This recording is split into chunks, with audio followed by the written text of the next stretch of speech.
Good morning, friends. Happy Monday to all of you. Hope you are doing well.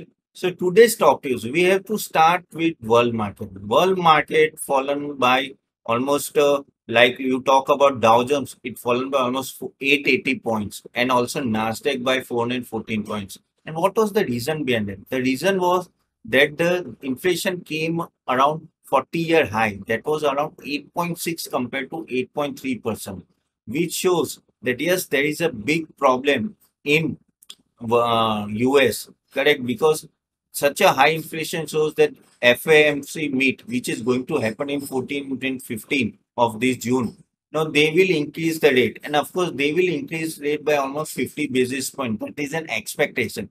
That shows that FOMC is behind the curve and they have to continue to increase the rate till the inflation goes down.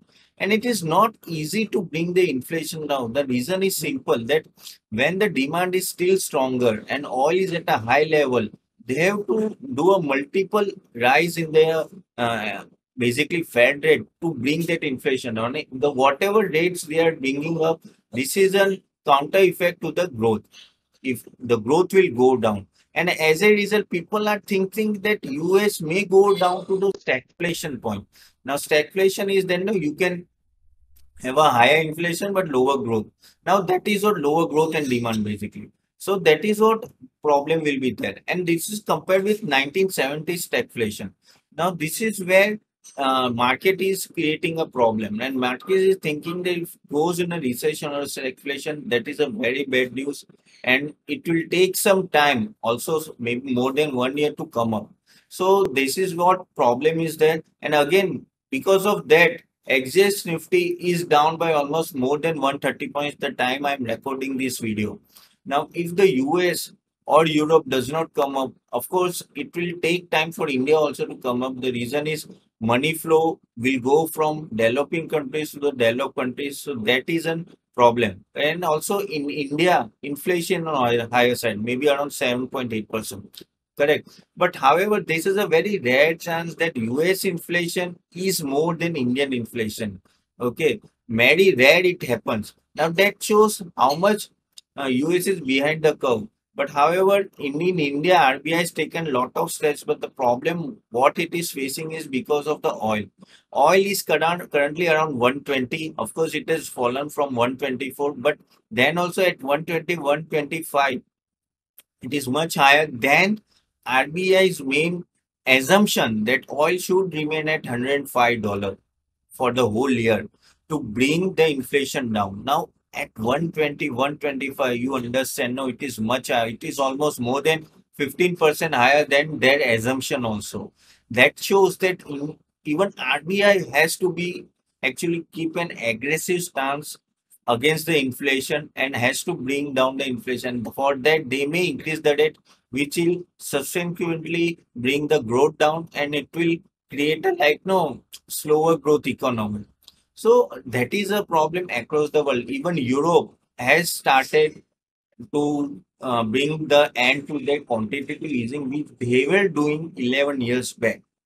Now, across the world, this is happening. That shows that whole world economy is facing a problem in inflation. Only that Japan is one of the country who is still continuing is quantitative easing policy. But how much they will go, that God knows. But yes, they have to bring to the end as early as possible.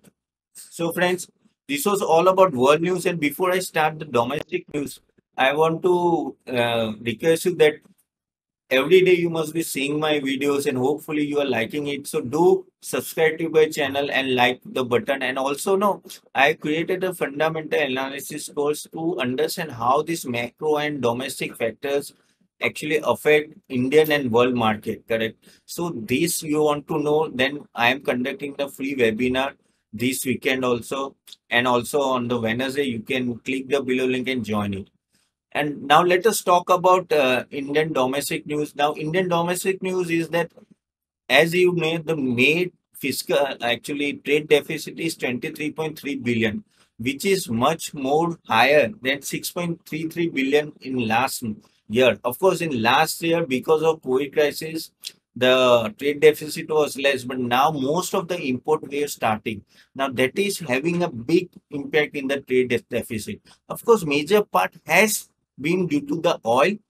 Because of the high oil prices, trade deficit has increased, but eventually when the oil prices will go down, it will come down.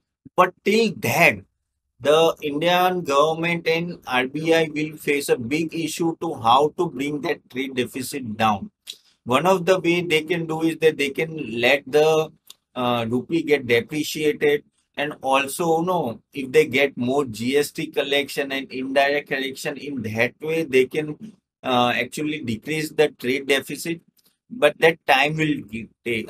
It will take some time. It is not so easy. And again, to increase the export, you want your currency to be little bit down, but at currently at 78 to 79 is almost the all-time down, the rupees against the dollar.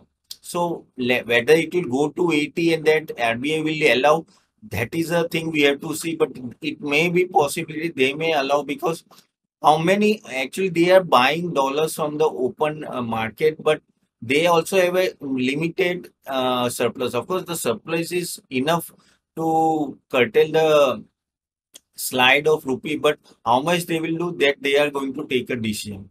Okay. Now FII sold around 3974 crores, that is 3974 crores, and DII bought 2831 crores on Friday. So that means that FPI basically pulls out around 14,000 crore from Indian equities in June due to global crisis. And overall, if you see, it has reached to, the outflow is reached to 1.81 crore. Now that is a big outflow from the Indian market. However, against that, Indian domestic institution has invested a lot in the market. Now that is a positive. So if you take from October, the outflow is almost 3.45 lakh crore from FII point of view. However, from domestic point of view, it is 2.63 lakh crore investment. Now, some of the outflow is been offset by the domestic institution. Now, that is a good sign, because that shows that retail and DII has invested a good amount of money in the Indian market. Now, that money is not going to go out easily, correct? Because retail investor normally stays for years together. It's not like FII, hot money coming in and coming out. So the more the equity base and DII base is more in Indian economy, Indian stock market, the more the stable Indian stock market will be. So that is a positive sign, and we are going towards it. But the thing is, the inflation, if it remains high, the growth curtails, then again, there will be a problem from DII side only. But because of the mutual fund inflow is so good over the last few months, it shows that yes, this trend is going to continue, where DII will remain invested in Indian economy, and they are taking all the related steps to invest in an economy whenever they are getting a good chance to buy the equity at a lower level. Okay. Now, talking about company specific, Vedanta Iron and Steel segment has ventured into iron ore mining operation in Libya. Now, that is Vedanta was planning from last few months to invest in Libya, and now they started doing it. Now, that is a very good sign. Talking about IIFL Finance, IIFL Finance has gained 6% when ADIA, that is a Abu Dhabi company, has picked up almost 20% stake in own finance business. Now they are going to use this money for the expansion strategy in the new market. So that is a positive, on the level at which IIFL got all this is it's a good sign. At this level they are getting when the market is down, so that is a good sign. So guys, overall, if you the market, you will see Indian market is also struggling at a particular level.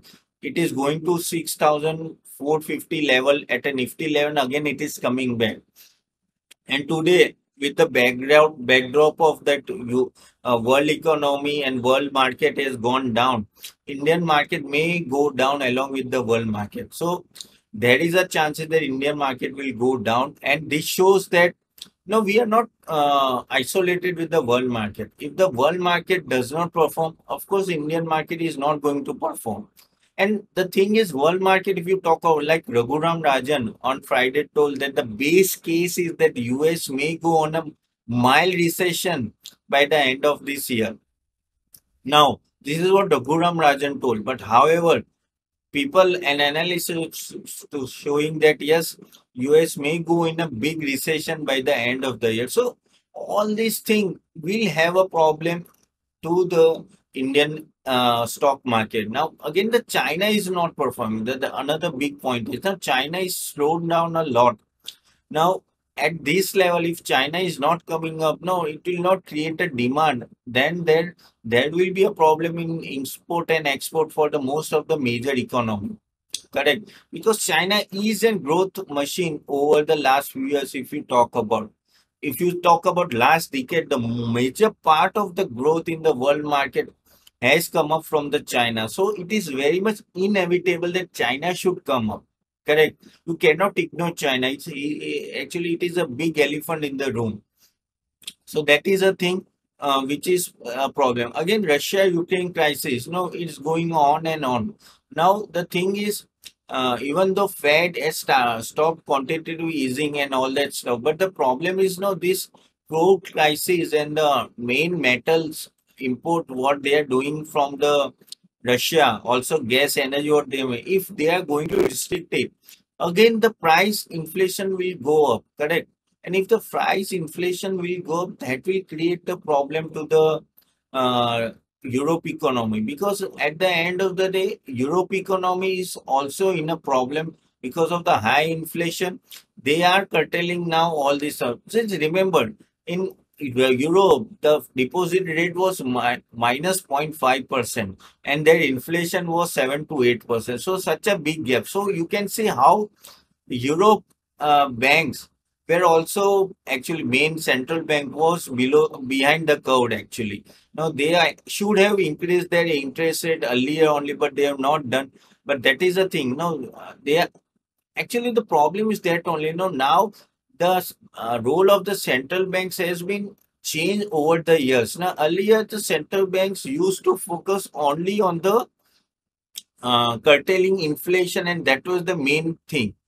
But now the central banks are seeing whether they are actually pushing for the growth or not. And so that overall that basically agenda has changed for actually I'm talking about all the countries central banks. I'm talking about that agenda has changed and their role has changed. And that is why they are pushing for the growth. And that is why now they are actually allowing inflation to go up from a particular level also like talking about India. Earlier, Indian central bank agenda was that to keep inflation between not more than 4%. Okay. But however, you can see it is going to 7.8%. Then also they are not increasing the interest rate. That shows that their agenda has changed.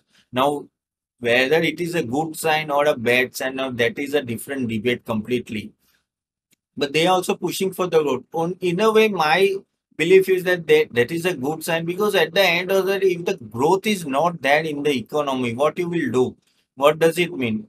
See, if a higher inflation is there, of course the prices will be up and you increase the rate, it will go down. But eventually, what will happen? They will increase rate and it will go down, and at then it will able to subside the inflation. That is how RBI is able to control over the years inflation in India, and that is a good sign. And they should continue with this. So guys, this is the overall view of the Indian and world market. Hope you like this video. And as I told you, if you want to attend a free workshop, you can click below link and attend it. So do subscribe to the channel. Do like this video. So every day I'll come up with a better and better content for you guys. Okay, that will motivate me. So thank you guys. See you tomorrow.